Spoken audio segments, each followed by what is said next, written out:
கண்கள் ரெண்டும் மூஞ்சிலே வீட்டுக்கு போனால் சோறு இல்லே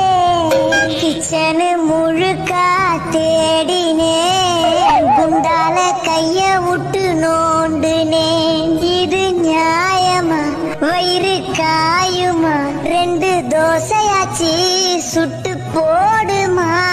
நல்ல சோறு வீட்ல துண்ணு ரொம்ப நாள்